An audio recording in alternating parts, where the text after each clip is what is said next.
성경책 구약 950페이지입니다.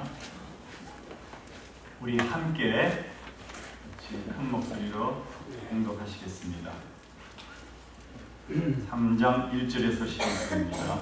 범사에 기약이 있고 천하만사가 다 때가 있나니 날 때가 있고 죽을 때가 있으며 심을 때가 있고 심은 것을 뽑을 때가 있으며 죽일 때가 있고 치료할 때가 있으며 벌 때가 있고 세울 때가 있으며 울 때가 있고 웃을 때가 있으며 슬퍼할 때가 있고 춤출 때가 있으며 돌을 던져버릴 때가 있고 돌을 거둘 때가 있으며 안을 때가 있고 아는 일을 멀리 할 때가 있으며 찾을 때가 있고 잃을 때가 있으며 지킬 때가 있고 버릴 때가 있으며 찢을 때가 있고 꿰맬 때가 있으며 잠잠할 때가 있고 말할 때가 있으며 사랑할 때가 있고 미워할 때가 있으며 전쟁할 때가 있고 평화할 때가 있느니라.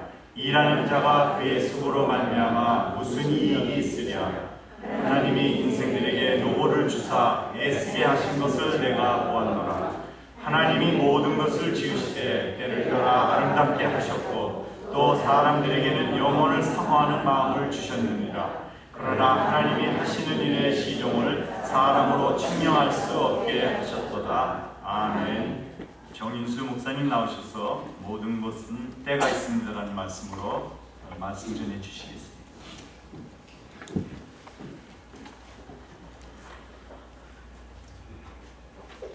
할렐루야. 네. 주 안에서 평안하셨습니까?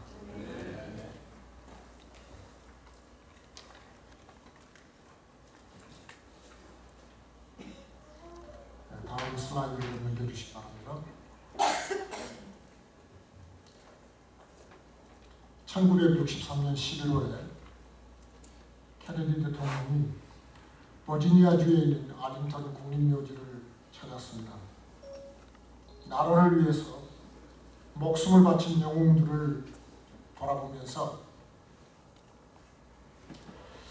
언덕 위에 올라서 이 묘지를 바라보면서 그는 그곳이 너무도 아름답고 감동이 돼서 몇 가지 말을 했습니다.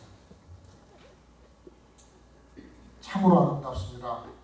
이런 곳에 가면 나는 영원히 머물 수가 있겠습니다. It is so beautiful. I can stay here forever. 그가 그 말을 했는데 그 말을 한 지 딱 2주 만에 케네디는 성조기가 덮인 관에 담겨서 바로 이 묘지에 묻히게 되었습니다. 화면에서 보는 아래에 이것이 케네디 대통령의 묘지입니다. 본인이 2주 후에 와서 묻히리라고는 생각을 못했을 것입니다. 오늘 성경 본문에 보면 솔로몬은 사람은 태어날 때가 있고 죽을 때가 있다고 합니다. 이 본문이 기록된 전도서는 히브리 문학에서 대표적인 잘 알려진 시가서입니다. 그러나 이것은 단순한 시가 아니고 하나님의 깊은 영적 진리가 담겨져 있는 하나님의 말씀입니다. 저자인 솔로몬은 역사상 가장 지혜로운 사람이었습니다. 그리고 아마 역사상 가장 큰 부를 누리던 사람이기도 합니다. 그가 원하는 것은 다 해보았습니다. 그래서 전도서 2장 10절에 기록하기를 무엇이든지 내가 원하는 바를 무엇이든지 내 눈으로 본 바를 금하지 아니하였고 무엇이든지 내 마음에 있는 것을 막지 아니했다. 세상에 이렇게 인생을 사는 사람이 어디 있습니까? 솔로몬 외에. 그런데도 바로 이어지는 11절에 보면 솔로몬은 이런 얘기를 합니다. 그 후에 본즉 내 손으로 한 모든 일과 수고하는 모든 수고가 다 헛되어 마치 바람을 잡는 것 같은 해 아래 다 무익한 것이고 모든 것이 헛되다. 이게 솔로몬의 고백입니다. 이것이 솔로몬이 본 하늘 아래 사람 사는 사람들의 모습입니다. 그래서 본문 앞에 있는 전도서 1장과 2장을 보면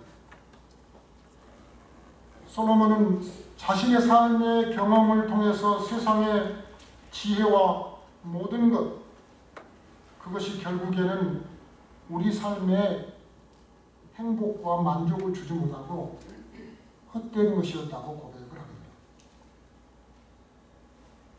하나님 없이 사는 세상은 마치 손으로 바람 잡는 것 같다고 그는 고백을 합니다.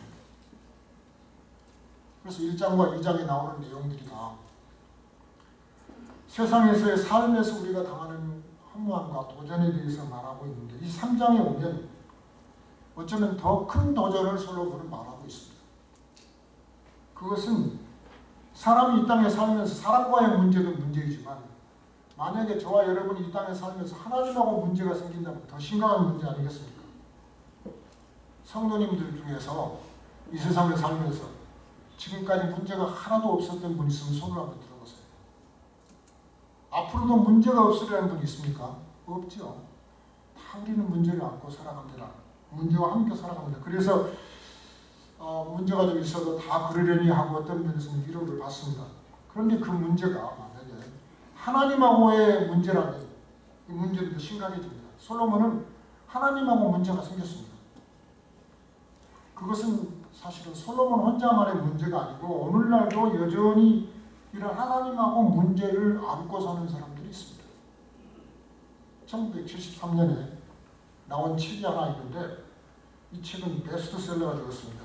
책 제목이 When Bad Things Happen to Good People, 즉 선한 사람에게 악한 일이 일어날 때라는 책입니다. 이 책은 유일신 하나님을 믿는 유대 랍비인 이 퀴시너라는 사람이 썼습니다. 하나도 퀴시너가 썼는데 이 책으로 그는 세계적으로 유명한 사람이 되었습니다. 그는 이 책을 쓰게 된 동기가 구약의 욥기를 공부하다가 왜 하나님은 의인에게 고난을 허락하셨을까? 라는 질문이 그를 사로잡았습니다. 거기다가 그에게는 정말 눈에 넣어도 아깝지 않은 3살 난 아들이 있었는데 그 아들이 나이 3살 때 불치병에 걸려서 결국은 죽었습니다. 그리고 그의 문제는 더 심각해졌습니다. 의인이 고난을 받는 것과 하나님에 대해서 어떻게 설명할 것인가? 이런 문제는 그뿐만 아니라 종종 우리 주변에서도 일어나는데 과연 하나님은 어디 계십니까? 쿠시너의 이런 질문은 하나님은 선하시고 전능하시다고 우리가 말한다면 왜 이 세상에 이런 일이 일어나고 고통이 있는 것일까라는 질문을 생각해본 사람이 많을 것입니다. 이건 쿠시너뿐만이 아닙니다. 그래서 그는 이런 가정을 세웠습니다. 하나님은 선하신데 전능하시지 못하거나 아니면 하나님은 전능하시지만 아마도 사람들을 다 돌아보시기를 원하지 않는 것 같다. 둘 중에 하나라고 생각하고 그는 또 고민을 하다가 그가 내린 결론은 하나님은 선하시고 사랑이시지만 전능하신 하나님은 아니다. 그렇게 결론을 내립니다. 세상과 사람을 창조하신 하나님은 이 세상과 사람을 잘 가꾸고 돌아보기를 원하시지만 그분의 능력에는 한계가 있다. 그렇게 그는 생각을 합니다. 그래서 일상생활에서 일어나는 모든 일들을 하나님이 다 관여하시지를 못하고 설령 다 하신다 할지라도 문제를 다 해결할 수가 없다. 그게 이제 쿠시너가 얻은 결론입니다. 그러다 보니 인생의 문제는 내 문제이지 하나님한테 해결해 달라고 할 수가 없다. 만약에 정말 그 말이 맞다면 우리 인생에 소망이 있습니까? 하나님이 해결하시지 않는다면 또 해결하실 수도 없는 하나님이라면 무엇이 해결할 수 있습니까? 돈이 해결할 수 있나요? 교육으로 해결이 되나요? 사회의 제도나 아니면 또 사회보장제도가 우리 인생의 문제들을 다 해결합니까? 하나님이 과연 시작만 해놓고 나중에 생기는 문제를 책임지지 않으신다면, 아니 책임을 지시고 싶어도 하나님이 능력이 부족해서 안 된다면 과연 그분이 우리 하나님이실까요? 이런 질문은 하나님을 믿는 유대인이었던 크리스천뿐만 아니라 우리 모두에게도 있을 수가 있습니다. 사실 이 크리스천은 어떤 면에서는 정직하게 그의 마음속에는 하나님을 믿는 유대인으로서 하나님을 지키고 보호해야겠다는 생각까지 하는 것 같습니다. 또 하나님에 대해 사람들이 더 실망하지 않도록 해야 되겠다는 그런 의지도 있었던 것 같습니다. 그래서 하나님을 하여금 하나님이 너무 깊이 문제에 빠지지 않도록 하나님도 좀 빠져나갈 자리를 좀 마련해 드려야 되겠다. 그런 생각을 철학자로서 아주 인간적인 생각을 한 것이죠. 그렇지만 그는 하나님을 제대로 만나지를 못했습니다. 안타깝게도 이런 쿠시너처럼 그런 분들이 많고, 더구나 이 사람의 영향을 받은 여러 신학자들, 자유주의 신학자들이 나오고 교회에도 일부 이런 영향을 받은 사람들이 나왔습니다. 우리 인간이 하나님을 하나님의 문제로부터 빠져나올 수 있도록 도울 수가 있나요? 하나님이 과연 우리 도움이 필요하실까요? 그런 분이 우리 하나님이라면 그분은 우리 하나님이 결코 아니시죠. 좋은 뜻은 있으나 능력이 부족해서 도울 수 없는 사람. 우리 주변에도 그런 친구들이 많이 있잖아요. 생각해 보세요. 제 자신도 그럴 때가 있었거든요. 정말 돕고 싶은데 제 능력의 한계 때문에 돕지 못하는 때가 있잖아요. 솔로몬은 하나님이 주신 지혜로 삶을 주의 있게 보았습니다.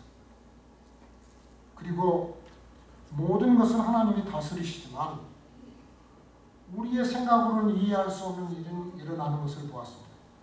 왜 이런 일이 일어나는가를 살펴본 솔로몬은 우리의 삶에 있는 문제들을 직시하면서 알게 된 것은 우리 인생에는 우리가 원하지 않는 밤이 있고 인생의 겨울 같은 시기가 있다는 것이죠. 내 삶에 이런 고통은 왜 있는 것일까? 이런 고민 앞에서 그는 답의 일부를 오늘 본문에서 찾습니다. 오늘 성경 본문인 이 전도서 3장 1절부터 11절까지 보면 처음에 1절부터 8절까지에는 14번에 걸친 이 콘트라스트가 나와요. 대조가 나옵니다. 이런 때와 저런 때, 이런 때와 이런 때 이렇게 14번에 걸쳐 나오는데 그 28개의 때에 대한 어떤 선언, 하나의 스테이트먼트가 나오죠. 그 중에 14개는 아주 긍정적인 것이고 14개는 아주 부정적인 것이죠. 그리고 이 모두는 어떻게 보면 3개의 큰 카테고리로 나눌 수가 있습니다. 1절부터 3절까지는 이 때에 대한 얘기가 주로 우리의 피지컬 바디, 우리의 몸과 관련이 되어 있는 시간입니다. 그런가 하면 4절부터 5절에 있는 말씀은 이 때가 바로 우리의 소울, 우리의 혼과 관련되어 있는 우리의 이모션과 관계가 되어 있고 6절부터 8절까지는 우리의 스피릿, 우리의 영과 관계가 되어 있는 그런 때를 솔로몬은 기록을 하고 있습니다. 이 영과 혼과 몸은 우리 인생의 본질이기도 합니다. 하나님이 우리 인생을 영과 혼, 몸으로 만드시고 또 이 모든 것은 하나님이 정하신 시간, 때와 관련이 되어 있습니다. 그래서 이 3장에는 때, 타임이라는 말이 29번이나 나옵니다. 사실 우리는 시간 속에 살아가죠. 우리가 시간 속에 살고 있다는 것을 쉽게 알 수 있는 것이 집에 오늘 돌아가시는 집에 시계가 몇 개나 있나 한번 보세요.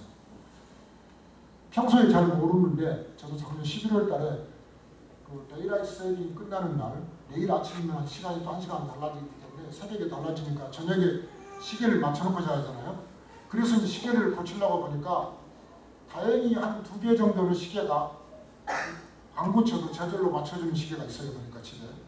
나머지는 시간을 고쳐야 되는데 벽에 걸린 시계부터 다 돌아다니면서 고치는데 세보니까 9개를 고쳤어요. 9개. 2 식구 살면서 9개를 고쳤어요. 그리고 나서 그 생각을 했죠. 참 내가 이 시계 속에 살아가는구나. 다른 말로 하면은 우리가 시간 속에 살아가는 것이죠. 그렇지 않아요? 그 인생의 시간 문제는 참 중요합니다. 요즘에는 경영을 말할 때도 가장 기본 중에 기본이 바로 시간 관리부터 시작합니다. 솔로몬은 삶과 시간을 주의 깊게 관찰해 보았습니다. 당시의 위대한 지도자이고 가장 지혜로운 자로서 그는 큰 결론을 이렇게 내립니다. 그것은 솔로몬이 내린 결론이 아니라 하나님이 영감으로 주신 결론이었습니다. 11절에 보면 하나님이 모든 것을 지으시되 때를 따라 아름답게 하셨고 또 사람에게 영혼을 사모하는 마음을 주십니다. 그러나 하나님이 하시는 일은 시종을 사람으로는 측량할 수 없게 하십니다. 이게 이제 결론입니다. 하나님이 다스리신다. 이 말씀 속에 보면 하나님이 모든 것을 지으시되 때를 따라 아름답게 하셨고 사람의 영혼 속에는 하나님을 사모하는 특별한 마음과 그 공간을 주셨다. 그래서 유명한 철학자 파스칼 같은 사람도 이걸 보고 그가 깨달은 것이 사람의 영혼 속에는 한 공간이 있는데 이것은 하나님 외에 다른 것으로는 채워줄 수 없는 공간이 있다. 파스칼은 그런 고백을 하죠. 오늘 이 본문을 좀 자세히 보면 여기 나오는 28개 때를 다 다룰 수는 없는 것이고 그 중에 몇 가지를 살펴보면서 오늘 본문을 보려고 합니다. 첫째는 이 시간, 때와 우리의 몸과의 관계를 솔로몬은 얘기를 합니다. 그래서 본문의 시작이 사람이 태어날 때와 죽을 때가 있다. 한 가정에서 아이가 태어나기도 하고 안타깝게도 한 생명이 세상을 떠나기도 하고 교회 안에서도 1년이 지나다 보면 새로 태어난 생명들이 많이 있고 또 하나님의 부름을 받아 가시는 분들도 있습니다. 종합병원에 가보면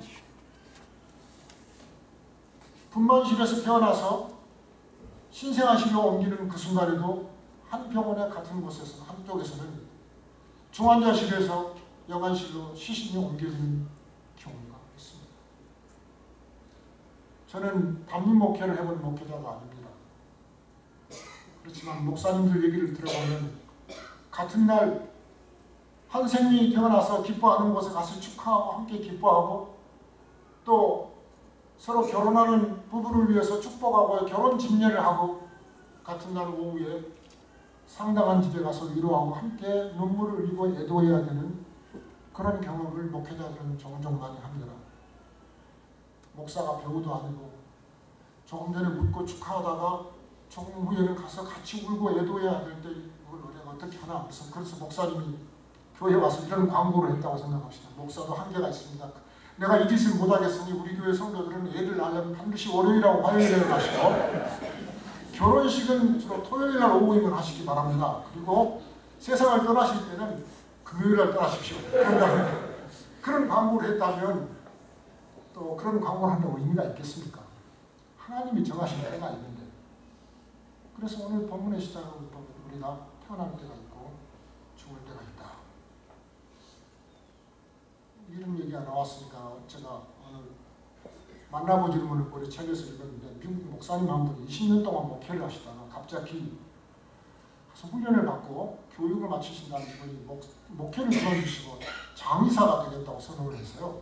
그래서 동료 목사님 오셔가지고 아니 목회를 잘하다니 갑자기 목회는 그만두고 장의사는 왜 장의사를 이런 하시는 말씀이 나는 목회를 하면서 성도들이 잘못되면 일으켜 세우고 구부러진 것은 좀 곱게 펴보려고 예를 썼습니다. 그런데 내 노력은 언제나 이렇게 허사가 되는 거예요. 예를 들어서 한 가정의 부부간의 골이 깊은 것을 보고 이것을 펴보려고 14개월 동안 기도하면서 이 부부를 도왔는데 결국에는 갈라서더군요. 한 성도의 삶이 너무도 골이 깊어서 고쳐보려고 3년간을 애썼는데 그러더니 어느 날 다시 원점으로 돌아가는 것을 보고 나는 목회자로서 살기를 좀 포기했습니다. 장의사가 되면 구부러진 것을 한 번 펴놓으면 다시 안 오그라지는 참 이 목사님의 얘기가 한편으로는 좀 실감이 나죠. 제 후배 중에서 캐나다에서 목회를 하는 목사님이 계시는데 그분이 목회하면서 힘들어서 어느 날 저를 찾아와가지고 다른 일을 해볼까 한다고 그래서 왜 그러냐 그분의 얘기는 그거였어요. 그냥 교회에 출석하는 것은 안 되고 삶이 변해야 된다고 만날 때마다 외치는 목사와 삶이 안 변하고도 적당히 교회 다니면서 언제든 그렇게 살아도 된다고 생각하는 성도하고 이 싸움을 내가 언제까지 계속해야 될지 모르겠다. 그래서 내가 목회를 좀 그만두고 다른 것을 해볼까 한다고. 또 그런 얘기를 하세요. 아무튼 이 죽을 때라는 얘기는 반드시 우리가 죽을 때는 있는 거지만 그래도 별로 기분 좋은 말은 아니잖아요. 그런데 우리 몸을 보면은요, 과학자들이 인체의 신비를 좀 밝혀보느라고 연구해 보면 우리의 몸은 수조의 세포로 이루어져 있는데 7년이 되면 우리 몸의 세포가 완전히 다 바뀐다고 해요. 그 말은 지금 성도님들의 몸에 있는 세포 중에서 7년 전에 있었던 세포는 하나도 없습니다. 다 7년 안에 새로 만들어진 거예요. 또 다른 말로 표현하면 앞으로 7년 후에는 지금 성도님 몸의 세포가 하나도 남은 것이 없고 새로운 세포로 다 바뀌게 된다는 것이죠. 우리가 살아있지만 우리 몸의 세포는 끊임없이 죽고 서로 바뀌어가면서 우리의 몸은 유지되도록 하나님이 그렇게 지으셔서 우리 몸의 세포도 죽는 때가 있고 새로 태어나는 때가 있고 그렇게 해서 인체의 생명이 유지되는 것이거든요. 또 이런 생각을 한번 해보십시다. 우리 몸에 암이 생기면 치료하는 방법 중에 키모테라피를 하거나 방사선 치료를 하는 이유는 못된 세포를 죽이거나 억제하는 일을 하기 위해서 그렇게 하는 거 아니에요? 그러니까 성경에 나와 있는 것처럼 죽어야 할 때가 있습니다. 죽여야 할 때가 있는 것이죠. 사실 우리 몸은 어느 정도 나이가 들면 관리하기가 더 힘들어질 때가 반드시 오게 되어 있습니다. 그러면 도대체 얼마나 나이가 되면 나이가 든 겁니까? 저보다 훨씬 연계되신 분들이 많은데 저 어렸을 때 시골에 살할 때도 보면 60 되면 환갑잔치하고 나면 동네에서 완전히 노인으로 다 인정해 드렸는데 요즘엔 한국에도 보니까 75세 정도 돼도 노인이라고 명함 내놓기가 좀 미안한 시대를 됐습니다. 이 나이 들었다는 것도요 상대적이에요.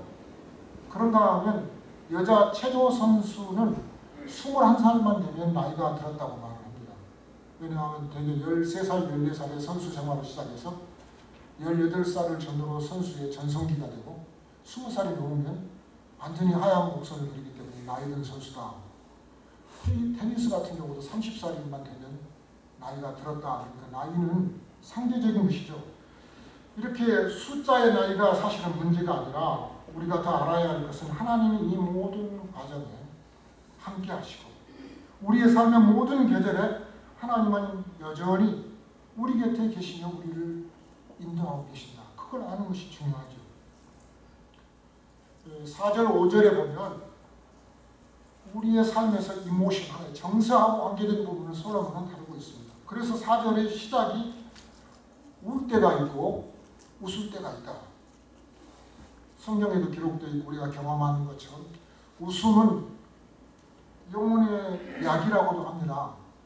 그래서 특히 미국 교회들은 가보시면 알겠지만 목사님들이 설교 시간에 성도들이 다 한 번은 웃을 만큼 그래도 유머를 한두 번씩 꼭 해야 그래도 좋은 목사님과 설교를 잘하는 목사님이에요. 근데 한국 교회는 좀 상당히 특히 장로교회는 근엄하죠. 그래서 한국 교회는 강단에서 유머를 함부로 하는 것을 별로 그렇게 권장을 안 하죠. 미국에 사시니까 우리 성도님들은 두 가지를 다 잘 소화하실 수 있으리라고 생각이 듭니다. 웃음이 우리 인생의 특별히 영혼의 약이 됩니다. 그렇다면 눈물은 우리 영혼의 독입니까? 꼭 그렇지는 않습니다. 눈물이 단순히 아픔과 슬픔의 상징만은 아닙니다. 인생의 아름다운 한 면이기도 합니다.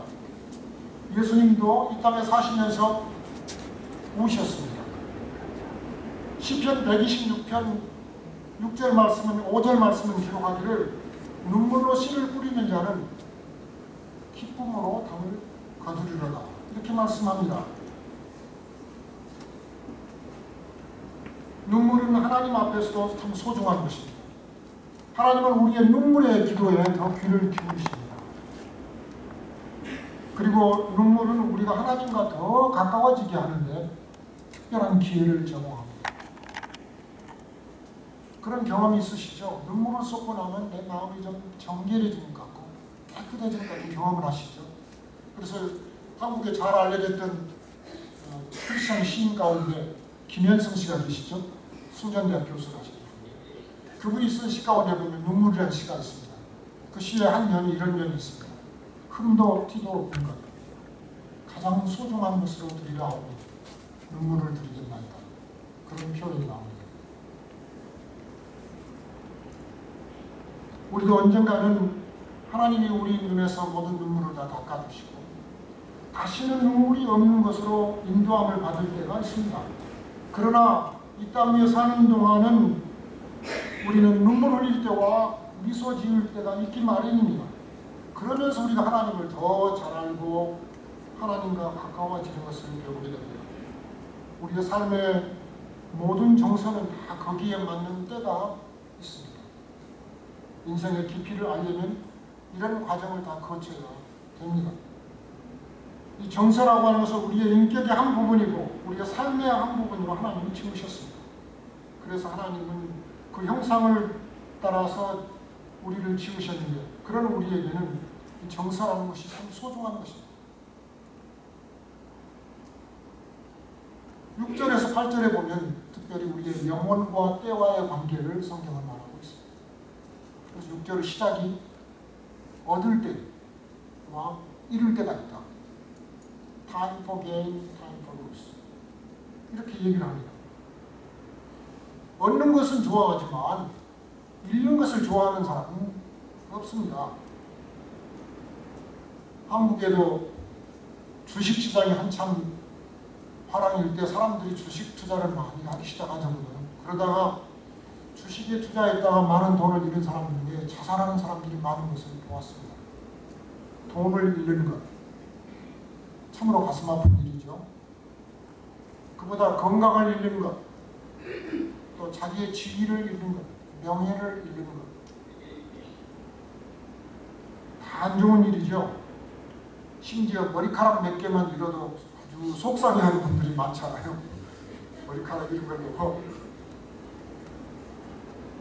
그런데 만약 사람이 평생 살면서 얻기만 하고 잃는 것이 없으면 그게 축복받은 인생일까요?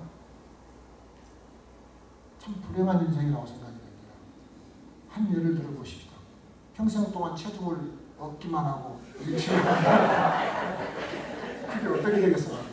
그래서 성경은 얻을 때가 있고 잃을 때가 있다. 또 그 다음 장을 보면 말을 해야 할 때가 있고 침묵해야 할 때가 있다. 그렇잖아요. 이것이야말로 영적 성숙을 잘 보여주는 바로미터입니다. 솔로몬은 그래서 특히 잠언에 가보면 이 말에 대해서 어떤 말을 해야 할 것인지, 언제 말을 해야 할 것인지, 어떻게 말을 해야 할 것인지를 잘 설명하고 있습니다. 또 오늘 본문에 보면 사랑해야 할 때와 미워할 때가 있다. 사랑해야 할 것, 사랑해야 할 때에 대해서 말하는 것은 알겠는데 왜 크리스찬이 미워해야 할 때가 있는 것인가요? 우리 예수님이 죄인들은 사랑하셨기 때문에 죄인들의 친구가 되셨지만 죄는 미워하셨습니다. 그래서 우리도 마귀는 미워하지만은 마귀에 시달리는 불쌍한 영혼들은 사랑해야 합니다.